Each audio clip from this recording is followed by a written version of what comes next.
Buyurun.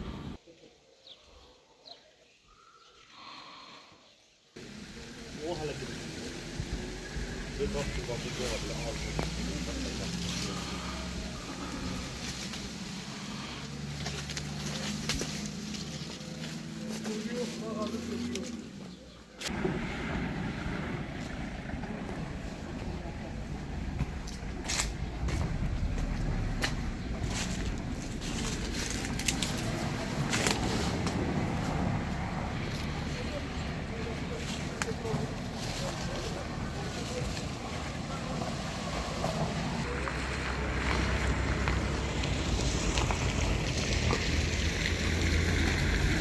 Ağcabədi rayon İcra Hakimiyyəti başçısının Ağcabədi şəhər inzibati əraziləri əsasında nümayəndəsi Allahverdiyev Fikrət Aydınoğlu.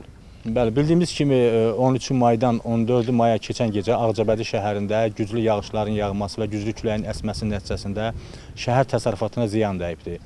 Və bu ziyanlar əsasən Eldəniz Sadıqov küçəsində, Qarabağ küçəsində, Üzeyir Hacıbəyli prospektində və Nərmanov prospektlərində baş veribdir. Bildiyimiz kimi də hal-hazır durduğumuz bu Eldəniz Sadıqov küçəsində böyük belə bir ağac aşıbdır.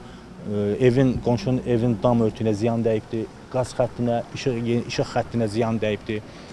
Sağ olsun Azərişıq yaxınlarda yeni işıq xətləri çəkibdir, internet qrupları çəkibdir, 2 provayder, həm Citynet, həm Azeronline və bunlar da fəaliyyət göstərdilər. Gördüyünüz kimi burada həm Citynetə, həm Azeronline, həm işığa, həm qaz xəttinə böyük ziyan dəyibdir. Və Qarabağ küçəsində də dünən böyük nəhəng, böyük ağaçlarından düzdür, bundan biraz balacadır, o da amma böyük, çox ağır kütləyə malik olan ağaçdır. Aşıbdır, Mercedes tipli markalı avtomobilə ziyan dəyibdir, çox ciddi zərər dəyibdir.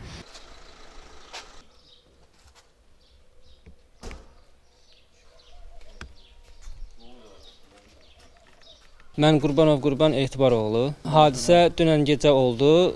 Yağışda küləkli hava idi, müştərim var idi, elə bil mən taksi işləyirəm. Müştəri cəhd vurdu, onu ünvanına apardığım zaman yolun kənarında olan, yəni yararsız vəziyyətdə olan ağac getdiyim yerdə qırıldı, düşdü maşınımın belinə.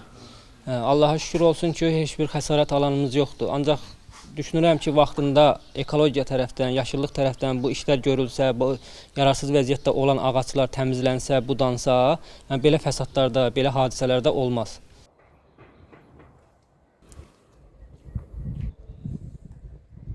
Tağzadə Deniz İntiqamoğlu. Hərəkətdə olan zaman bir anlıq ağac üstümüzə açdı. Verdik qırağa saxladıq. Şükür özümüzə heç nə olmasa da maşınımız zərər görüb göz qabağındadır da. Sığortaya zəh vurduq. O da dedi icbari sığorta olduğu üçün biz heç bir ödəniş ödəmirik. Kasko sığorta olsa ödəyərdik. Yəni ki biz ödəniş ödəməyəcəyik də bir sözlə.